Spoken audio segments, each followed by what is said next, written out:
en effet, n'a jamais voulu rompre avec soi-même, rompre avec sa propre vie, rompre avec son existence quotidienne, ou rompre encore avec soi-même, avec ses habitudes. En effet, ce désir-là, nous l'avons peut-être tous eu. On dit souvent « j'ai envie de tout plaquer », j'ai envie de partir à l'autre bout du monde. Et commencer, alors, une nouvelle vie, une seconde vie. Et ça, c'est un thème qui est très présent. Par exemple, on le voit très bien dans le film Into the Wild avec le personnage principal qui part en Alaska pour fuir le monde, pour fuir la vie en société. Mais la question qu'on peut se poser, c'est la suivante. Est-ce que ce n'est pas une fausse espérance? Est-ce que ce n'est pas un mirage? Est-il si facile de rompre avec soi-même, de rompre avec sa vie, de commencer une nouvelle vie radicalement différente? Est-ce que ce n'est même pas, en quelque sorte, un peu trop théâtral, un peu trop brutal? Et on le voit aussi, plus on veut de nouvelles choses, plus on veut changer notre vie, on le voit notamment quand on dit qu'on a de bonnes résolutions, plus il est difficile, effectivement, de rompre. Plus nos exigences sont hautes, plus il est difficile d'être à la hauteur de ces exigences. François Julien, qui est philosophe, sinologue et helléniste, c'est-à-dire spécialiste de la pensée chinoise et de la pensée grecque antique, ancienne, dans un de ses derniers livres, Une seconde vie, met en évidence le caractère tout à fait fantasmatique, en quelque sorte, de cette volonté de commencer une nouvelle vie, de rompre brutalement, soudainement, avec sa vie antérieure pour commencer quelque chose de radicalement neuf. En effet, cette vie nous suit et il y a des choses dont nous ne pouvons pas nous débarrasser comme cela. Cette vie nous suit, donc nous sommes trop engagés dedans pour pouvoir justement rompre avec elle-même. Toutefois, pour François Julien, il n'est pas du tout impossible de réorienter sa vie, de réformer sa vie en quelque sorte, ou encore tout simplement de la conduire sur de nouveaux chemins. Ce dont il faut véritablement se prémunir justement pour connaître du nouveau, pour connaître quelque chose de radicalement neuf, mais qui ne soit pas si radicalement neuf que ça, pour François Julien, c'est donc de partir de sa première vie, de notre propre vie, de cette vie-là, de cette vie qu'on vit, pour justement essayer de la développer et de l'amener sur des chemins, sur des sentiers qui nous sont encore inconnus.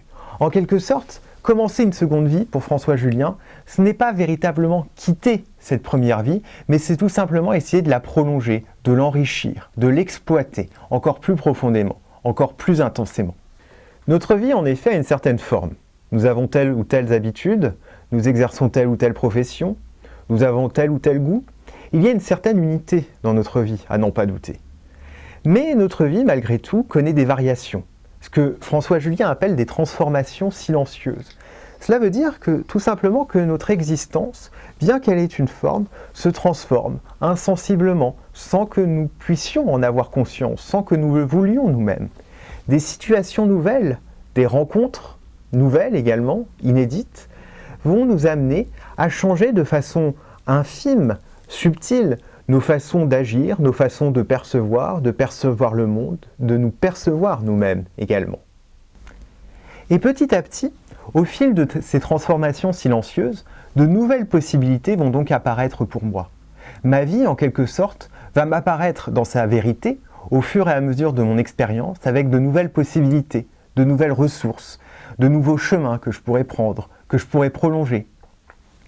Ainsi, donc pour François Julien, il faut une certaine lucidité pour accepter justement de percevoir sa vie autrement que nous ne la percevions auparavant, pour accepter de voir toutes ces possibilités-là et pour essayer ensuite de les reprendre, de les prolonger.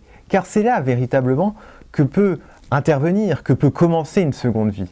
La seconde vie, en effet, pour François Julien, commence lorsque ces possibilités, je les accepte, j'accepte qu'il y ait autre chose dans ma vie que mes habitudes, j'accepte aussi ces possibilités-là d'aller les exploiter, d'aller les actualiser, comme on dit en philosophie, d'aller justement essayer de m'enrichir avec ces possibilités-là et d'aller sur d'autres chemins. C'est à ce moment-là donc qu'on voit qu'une seconde vie commence. Cette seconde vie, elle commence à partir de la première, dans sa continuité. Vous voyez bien que vous avez une première vie, votre vie de toujours. Vous voyez qu'il y a des possibilités qui apparaissent, des ressources. Et ces possibilités-là, ces ressources justement, vont vous permettre, en les reprenant, en les développant, d'engager une seconde vie. C'est peut-être alors, à partir de ce moment-là, que peut véritablement commencer l'existence. Pourquoi? Est-ce que vivre, ce n'est pas exister? Exister en latin, ça vient du latin, plus précisément, existere, qui veut dire se tenir hors de. En quelque sorte, exister, ce serait se tenir hors de nos propres limites, hors de nos habitudes, hors des coutumes, hors des traditions que nous avons reçues et que nous n'avons jamais voulu volontairement, délibérément suivre et appliquer.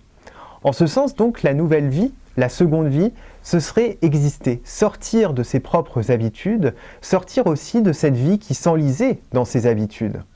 Et en cela, on voit véritablement qu'on devient libre et qu'il s'agit peut-être véritablement d'un acte de liberté.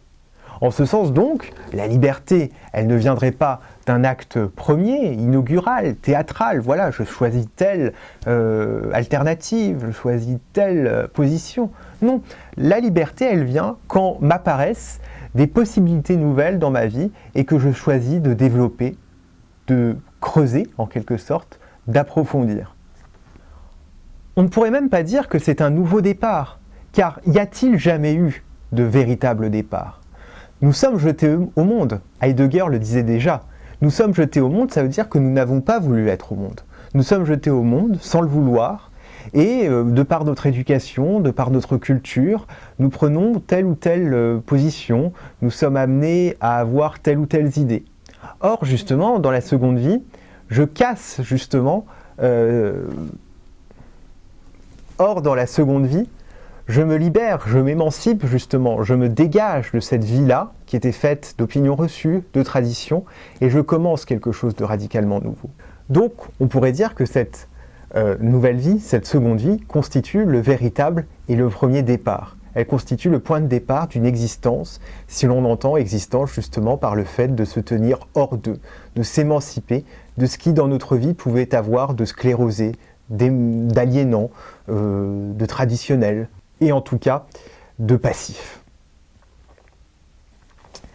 On voit donc que pour François Julien, il faut peut-être se déprendre de ce fantasme, comme nous y invite par exemple le développement personnel, à changer de vie de façon radicale, de façon brutale, mais justement à essayer d'être lucide, à essayer de se rendre attentif également à toutes les possibilités qu'on voit se lever dans notre vie, à tous les horizons également que l'on peut voir apparaître, et justement essayer de s'engager dans ces possibilités-là, dans ces horizons-là, pour essayer de pouvoir connaître quelque chose de nouveau. Voilà, j'espère que cette chronique vous a plu, qu'elle vous aura donné en tout cas l'envie, la curiosité d'aller lire ce livre. Moi, je vous dis à bientôt et je vous rappelle également que la première partie des cours est déjà disponible sur le site eSophia, dont vous trouverez le lien dans la description. En attendant, je vous dis à bientôt.